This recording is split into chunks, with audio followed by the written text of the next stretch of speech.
Cette émission vous est présentée par CIH Bank.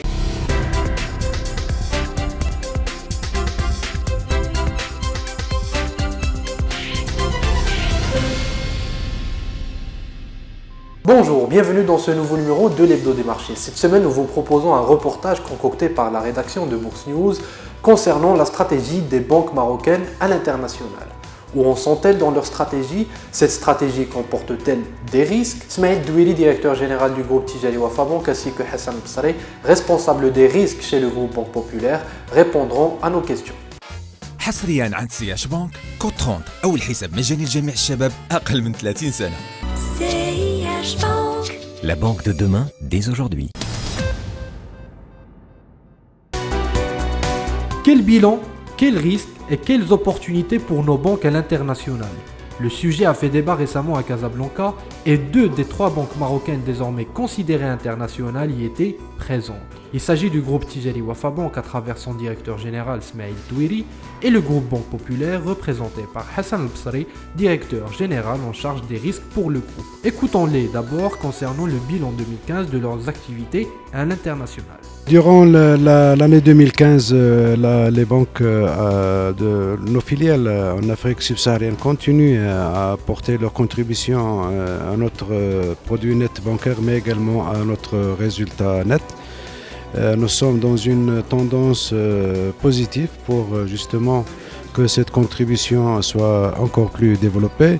L'année également a été celle de l'ouverture de notre bureau de représentation aux États-Unis. C'est la première et la seule banque marocaine à pouvoir accéder aux États-Unis. C'est un dossier qui a pris plus de 4 ans au niveau de la Federal Reserve, mais nous sommes très très fiers aujourd'hui d'être présents également aux États-Unis d'Amérique. En 2015, on a eu un très fort rebond des banques à l'international avec une croissance de la contribution RNPG de 30%. Et donc ces filiales représentent 20% du RNPG que nous annonçons à la clôture de l'exercice 2015. Il y a eu quand même l'ouverture de notre Greenfield au Bénin, qui est une succursale de CBAO. Il y a eu aussi renforcement de nos participations dans CBAO et dans Société Ivoirienne de Banque, donc augmentation de la part que nous détenons, mais ce ne sont pas de nouvelles implantations. Les 2 conférenciers ont par ailleurs exposé leur stratégie en Afrique subsaharienne, des moyens différents mais pour atteindre finalement les mêmes objectifs. Pour Smaïl Douiri, l'internationalisation de Tijari Wafa Bank est née au lendemain du succès de la fusion de la BCM et de Wafa Bank. Le savoir-faire acquis à l'occasion de ce rapprochement a permis au management de la nouvelle banque de réfléchir à de nouvelles acquisitions, notamment en Afrique où le taux de bancarisation est faible. Pour réussir son internationalisation, la banque s'est appuyée dans les pays d'accueil sur les ressources humaines locales, tout en dotant les nouvelles structures acquises d'un système d'information unifié. Et c'est peut-être ici la clé de réussite de Tijari Wafa Bank qui réussit à dégager des économies d'échelle au fur et à mesure qu'elle grandit. Aujourd'hui, la banque se positionne en Afrique comme une banque universelle, s'adressant aussi bien au marché des particuliers qu'à celui des entreprises. Pour la Banque Populaire, les racines historiques de la politique d'internationalisation remontent à plus de 40 ans, la banque ayant toujours eu les MRE au cœur de sa stratégie. Elle les a donc suivis naturellement dans leur pays d'implantation. Avec la prise de contrôle plus récemment de la Banque Atlantique, la Banque Populaire a passé un nouveau cap, consolidé ensuite par son implantation aux États-Unis. Une implantation d'ailleurs aux allures diplomatiques. Le groupe Banque Populaire se donne également une mission sociétale dans sa stratégie. Avec son annonce récente d'une offre microfinance dans plusieurs pays d'Afrique, la banque se donne les moyens d'accompagner les populations les plus défavorisées.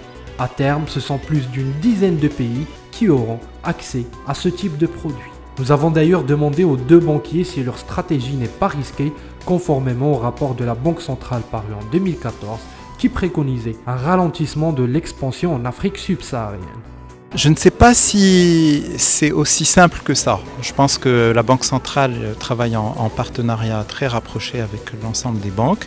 Elle attire l'attention des banques sur le dispositif qu'il faut pour continuer à faire le développement. Nous considérons que nous échangeons suffisamment avec la Banque centrale et avec les autres régulateurs de la région. D'ailleurs, il y a même un collège des superviseurs qui se réunit annuellement et qui nous reçoit pendant une demi-journée et qui nous bombarde de questions, et qu'aujourd'hui, nous voyons plutôt une bonne disposition à écouter nos projets, parce qu'ils savent très bien que sur 3 projets ou 4 projets que nous examinons, nous en réalisons seulement un, tellement nous sommes nous-mêmes extrêmement exigeants sur les conditions de réussite d'un projet d'implantation. Donc je pense qu'il y a une très bonne relation, il n'y a pas de limitation comme ça dans l'absolu. Il y a un point d'attention sur les conditions qu'il faut pour continuer. Enfin, quant à la taille cible à l'international et aux perspectives, les deux banques semblent s'accorder sur la même stratégie. Les opportunités seront évaluées dans la foulée. Il ne s'agit pas d'atteindre un ratio cible de présence à l'international, mais plutôt d'investir tant que la rentabilité le justifie. En off cependant, les deux banquiers nous assurent que l'Afrique anglophone sera désormais leur prochain champ de bataille. C'était tout, mesdames, messieurs, pour ce numéro de l'Hebdo des marchés. Il ne me reste plus qu'à vous souhaiter un très bon début de semaine. Je vous donne quant à moi rendez-vous la semaine prochaine, le lundi, pour un nouveau numéro de l'Hebdo des marchés. À bientôt.